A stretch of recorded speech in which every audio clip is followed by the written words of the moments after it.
لیکن جو بھی ہے یہ تو حقیقت ہے نا کہ ہم نے امریکنز کو پناہ دی ہے.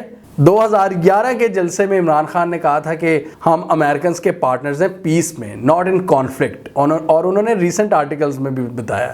اور اس جلسے میں ایگزیکٹ یہی ورڈز کہے تھے عمران خان نے کہ ہم آپ کو جب آپ وہاں سے نکل رہے ہوں گے تب پناہ دے دیں گے, لیکن جنگ میں آپ کے ساتھی نہیں بنیں گے. اور ایگزیکٹلی وہی ہوا ہے, امریکن فورسز کو ہم نے پناہ دی ہے. ہم آپ کی مدد کریں افغانستان میں نکلنے سے, ہم آپ کی مدد کریں گے کہ آپ کسی طرح افغانستان سے اپنی جان بچا کے نکل جائیں, لیکن ہم آپ کے لیے کوئی ملٹری آپریشن نہیں کریں گے. اور یہ چیز سمجھنے کے لیے بڑی ضروری ہے کہ یہ جو پورا فلائٹ آپریشن تھا یہ بڑا ایک انٹینس فلائٹ آپریشن تھا امریکہ کے لیے. وہ ساری فلائٹس C-17 اور C-130 کے ذریعے وہ فورن ہی ڈائریکٹلی امریکہ نہیں لینڈ کروا سکتا ہے افغانستان سے, بہت زیادہ فاصلہ ہے, 6000 مائل سے زیادہ کا فاصلہ ہے. تو اس لیے جو نیبرنگ کنٹریز تھی امریکہ کو ان کی ضرورت پڑی, جیسا کہ پاکستان, قطر, سینٹرل ایشین سٹیٹس. پہلے مرحلے میں انہوں نے کارگو پلینز کے ذریعے اپنے ٹروپس اور سفارتی عملے کو آس پاس کے ملکوں میں منتقل کیا, اور بعد میں پھر پراپر فلائٹس کے تھرو انہوں نے ان کو اپنے ملکوں میں روانہ کیا ہے. تو یہ ہم نے کلیئرلی دیکھا کہ کس طرح پاکستان نے امریکی فوجیوں کو پناہ دی. اگر آپ نے 2011 کا ٹائم کلیئرلی دیکھا نا, مطلب اگر آپ کو بہت صاف طریقے سے وہ سارے مناظر یاد ہیں جب امریکہ ہمارے ساتھ کیا سلوک کیا کرتا تھا, جب امریکہ یہاں پر ہمارے فوجیوں کو مار دیا کرتا تھا. سلالہ چیک پوسٹ پہ آپ کو یاد ہوگا 50 سے زائد ہمارے فوجی انہوں نے شہید کیے. اس کے علاوہ ڈرون اٹیکس ہماری مرضی سے پوچھ کے وہ کر دیا کرتے تھے, جہاں ان کا دل کرتا تھا وہ کوئی بھی سٹرائک کر دیتے تھے پاکستان کے اندر, اور پاکستان پھر بدنام ہوتا تھا. اور اس کے ساتھ ہی بلیک واٹر کے کتنے زیادہ ایجنٹس اندھا دھند پاکستان میں انٹر ہو رہے تھے. یہ 2009, 10, 11 کا ٹائم تھا. ایک تو ہم بہت زیادہ دہشت گردی بھی فیس کر رہے تھے, اور امریکن ہوسٹیلٹی, مطلب امریکہ نے اس وقت ہمارا ساتھ نہیں دیا جب ہم اتنا زیادہ پسے ہوئے تھے امریکن وار آن ٹیرر کی وجہ سے. جب وہ وہاں ان لوگوں کو مارتا تھا وہ پاکستان میں آ جاتے تھے, پاکستان کے بہت زیادہ دشمن بن گئے. TTP اس کی بڑی واضح ایگزامپل ہے. تو 9, 10, 11, 12 میں 1 لاکھ سے زائد نیٹو ٹروپس تھے افغانستان میں, اور وہی وہ پیریڈ تھا جب پاکستان میں جو دہشت گردی تھی وہ اپنی پیک پر تھی. تو آج 10 سال بعد جب ہم یہ مناظر دیکھتے ہیں کہ وہی امریکی فوجی آج پاکستان میں آ کر پناہ لے رہے ہیں, تو دل کو ایک عجیب سا سکون ملتا ہے. اس سکون کے لیے ضروری یہ ہے کہ آپ نے وہ سارے ایونٹس وٹنس کیے ہوں اپنی آنکھوں سے, اور آپ کو اچھی طرح یاد ہو. مجھے تو بڑی اچھی طرح یاد ہے.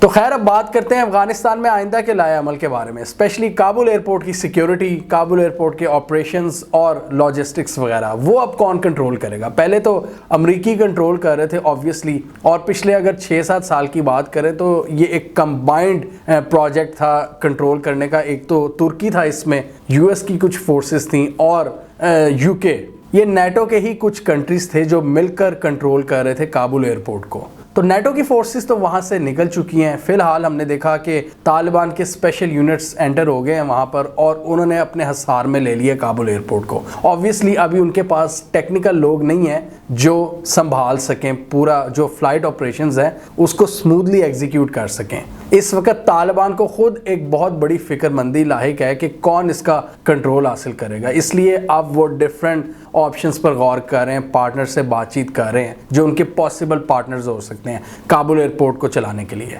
کیونکہ سب سے بڑا مسئلہ یہی ہے کہ طالبان چاہتے ہیں اس وقت عالمی تعاون, اور عالمی تعاون کو برقرار رکھنے کے لیے ایک فنکشنل کابل ایئرپورٹ بہت ضروری ہے. تو پچھلے 6 سالوں میں ترکی اور امریکہ مل کر کنٹرول کر رہے تھے. اس کا جو نیا معاہدہ تھا اشرف غنی کے دور میں ہوا تھا, اور وہ یہ تھا کہ 2021 یا 22 میں انہوں نے UAE سے ایک کانٹریکٹ کیا تھا, یعنی کہ نیکسٹ ایگریمنٹ UAE کو مل رہا تھا. لیکن اب چونکہ یہ ساری ایکویشن چینج ہو گئی ہے, اشرف غنی کا جو سیٹ اپ ہے وہ تو اتر چکا ہے. اب طالبان کو ایک انڈرسٹینڈنگ, ایک نیا معاہدہ کرنا ہے, اور اس کے لیے وہ اب ان کے پاس جو آپشنز ہیں وہ ہیں ترکی اور قطر.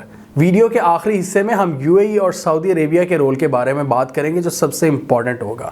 تو جب یہ ساری رپورٹس آ رہی تھیں کہ اشرف غنی کی حکومت اتر جائے گی، یہ تقریباً 2 ماہ پہلے جب یہ کلیئرلی نظر آ رہا تھا کہ طالبان ٹیک اوور کر لیں گے، تو اس وقت ترکی نے ایک انٹرسٹ شو کروایا تھا کہ ہمارا ملک یہ کنٹرول کر سکتا ہے کابل ایئرپورٹ.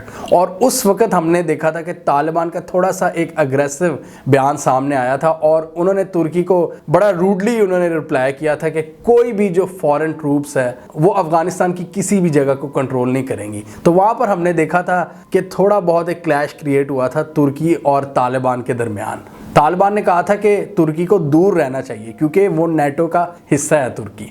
تو اب تھوڑی سی ایکویشن چینج ہوئی ہے، طالبان نے ٹیک اوور کیا ہے، اور ساتھ ہی ہم نے دیکھا جب اتنے زیادہ لوگ موجود تھے کابل ایئرپورٹ کے باہر تو داعش کی طرف سے بہت ہی بروٹل قسم کے دھماکے کیے گئے جس میں بہت سے زیادہ لوگوں کی جانیں گئیں. اس کے بعد سے لے کر ہم دیکھ رہے ہیں کہ ترکی اب کافی زیادہ کوشش ہے اس حوالے سے، وہ اب کوئی رسک نہیں لینا چاہتا. مطلب آپ دیکھ لیں 2 مہینوں میں ایکویشن چینج ہو گئی ہے. پہلے ترکی چاہتا تھا کہ ہم اس کو کنٹرول کریں، اور اب طالبان چاہ رہے ہیں کہ ترکی اس کا کنٹرول حاصل کرے، اور اس لیے ان کے درمیان جو نیگوسیشنز ہیں وہ شروع ہو چکی ہیں. اور اس حوالے سے ترکی کے پریزیڈنٹ اردگان کا بھی بیان سامنے آیا کہ اس کو کنٹرول کرنا کوئی ایزی ٹاسک نہیں ہوگا. تو اسی لیے پچھلے دنوں کابل ایئرپورٹ کا جو ملٹری سیکشن ہے وہاں پر ان دونوں پارٹیز کے درمیان ڈسکشنز ہوئی ہیں. ترکی کا بھی ایک وفد تھا اور طالبان کا بھی، اور طالبان اب خود ترکی سے ریکویسٹ کر رہے ہیں کہ آپ اس ایئرپورٹ کا سارا کنٹرول اپنے ہاتھ میں لیں. ترکی کے ساتھ ساتھ ایک اور فیورٹ آپشن ہے اور وہ ہے قطر، اور یہ بھی باتیں سامنے آ رہی ہیں کہ ترکی اور قطر مل کر کابل ایئرپورٹ کا کنٹرول سنبھالیں گے. قطری آفیشل زیادہ تر کنٹرول روم کو دیکھیں گے، فلائٹ آپریشنز کو وہ مینج کریں گے، جبکہ ترکی کا یہ آ رہا ہے کہ وہ لاجسٹکس اور سیکیورٹی کو دیکھیں گے. اور یہاں پر طالبان اور ترکی کا یہی اختلاف ہے، اور وہ اختلاف کیا ہے کہ ترکی یہ چاہتا ہے کہ جو سیکیورٹی کا زیادہ تر حصہ ہے کابل ایئرپورٹ کی وہ ترکی کے لوگ کریں. اردگان کا بھی ریسنٹلی بیان سامنے آیا کہ یہ جو بلاسٹ ہوئے ہیں کابل ایئرپورٹ کے باہر یہ بڑے خطرناک تھے، اور اگر فیوچر میں بھی اس طرح کے حملے ہوتے ہیں تو ہمارا جو سٹاف ہوگا اندر اس کی جو سیکیورٹی ہے اس کی ذمہ داری کون لے گا. اس لیے ترکی یہ چاہ رہا ہے کہ ان کے لوگ طالبان کے ساتھ مل کر مینج کریں، جبکہ طالبان کہہ رہے ہیں کہ ہم ساری سیکیورٹی دیں گے، آپ اندر کے جو سارے انتظامات ہیں وہ مینج کریں قطر کے ساتھ. ترکی یہ پروپوز کر رہا ہے کہ ترکی کی ایک پرائیویٹ سیکیورٹی فرم وہ آئے میدان میں، اور اس پرائیویٹ سیکیورٹی فرم میں ترکی کے جو ریٹائرڈ ملٹری آفیشلز ہیں وہ اس پرائیویٹ سیکیورٹی فرم کا پارٹ ہیں، اور ترکی یہ چاہتا ہے کہ زیادہ تر کنٹرول ان کے پاس ہو. طالبان کو اس سے تھوڑا سا اختلاف ہے. تو ڈیفینیٹلی یہ ایک کمپلیکیٹڈ میٹر ہے. اس وقت سارے جو ملک ہیں وہ بڑے محتاط ہیں افغانستان میں کسی بھی قسم کی انٹری کے حوالے سے، تو اس لیے جو ان دونوں کے درمیان جو ڈسکشنز ہیں وہ بڑی ڈیٹیل میں جاری ہیں اس وقت.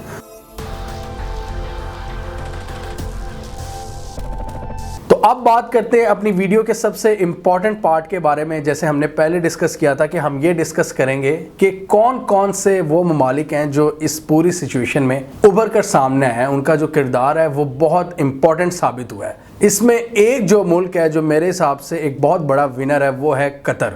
قطر نے بڑا کردار ادا کیا. اگر آپ دیکھیں تو یہ جو سارے مذاکرات ہوئے ہیں افغانستان کے حوالے سے یہ طالبان اور امریکنز کے درمیان، قطر نے وہ بھی ہوسٹ کیے ہیں اپنے دوحہ شہر میں. دوحہ میں طالبان کا پولیٹیکل آفس بھی ہے. ساری دنیا کے جو لوگ آئے ہیں طالبان سے نیگوشیٹ کرنے کے لیے وہ دوحہ میں ہی آئے ہیں. تو اس حوالے سے بھی قطر کا بڑا ایک امپورٹنٹ کردار تھا. اس نے دونوں پارٹیز کو سامنے بٹھایا اپنے ملک میں.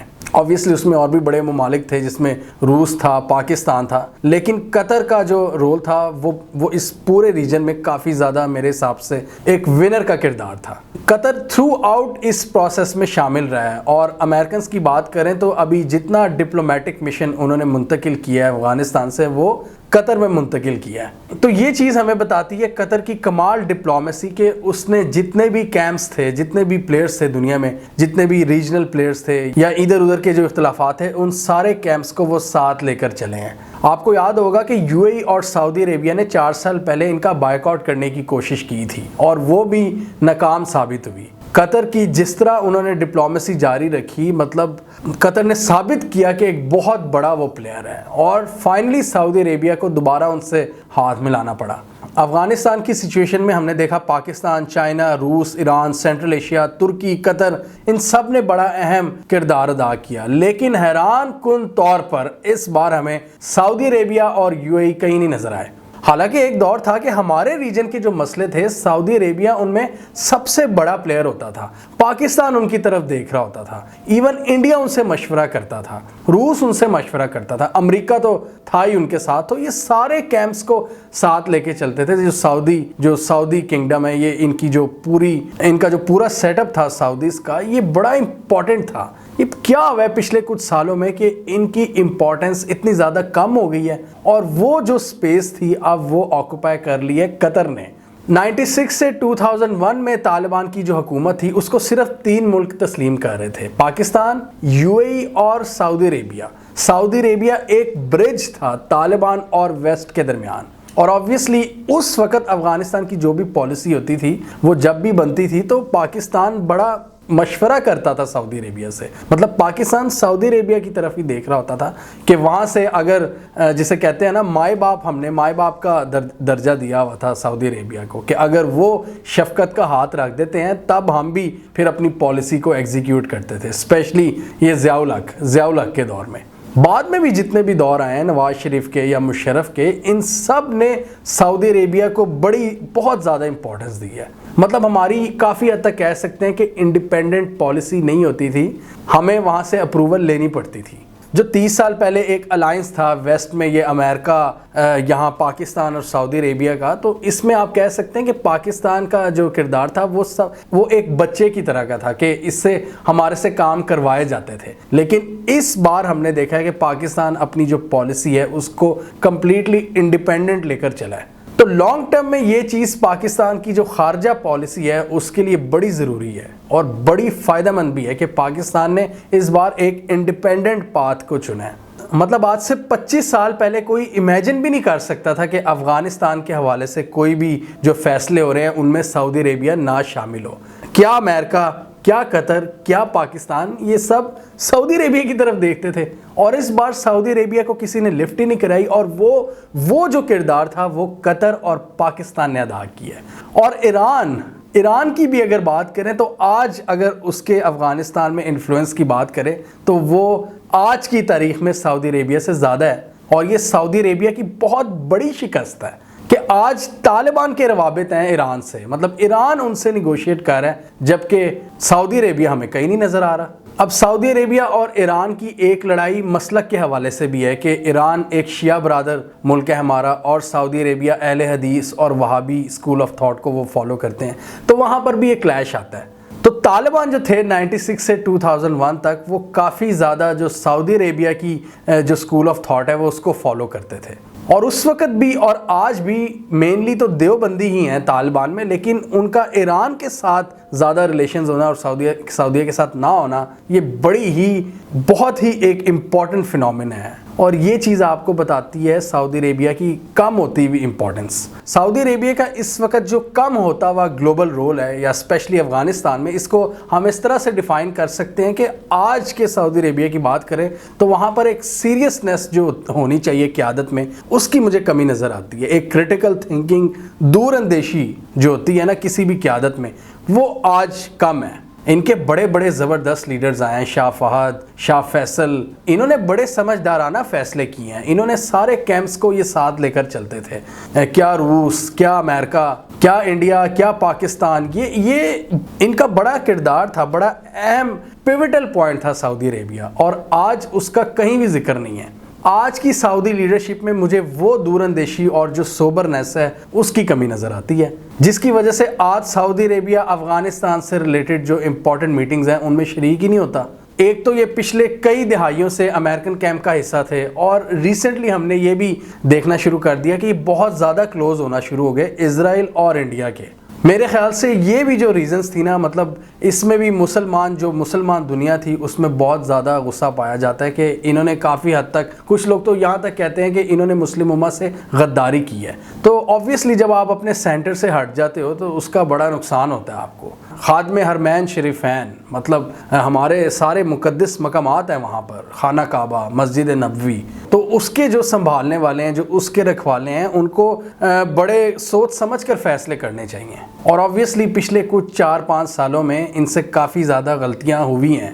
جس کی وجہ سے آج ان کا کردار بہت کم ہوتا ہوا نظر آ رہا ہے. مطلب آج کی اس پوری ویڈیو میں ہم نے بھارت کا ذکر نہیں کیا کیونکہ بھارت کا تو کوئی رول بنتا ہی نہیں ہے, لیکن سعودی عربیہ کا اتنا گھٹتا ہوا رول یہ بڑی اچنبھے کی بات ہے, اور اس کی کچھ پاسبل ریزنز میں نے اپنی سوچ کے مطابق ڈسکس کی ہیں.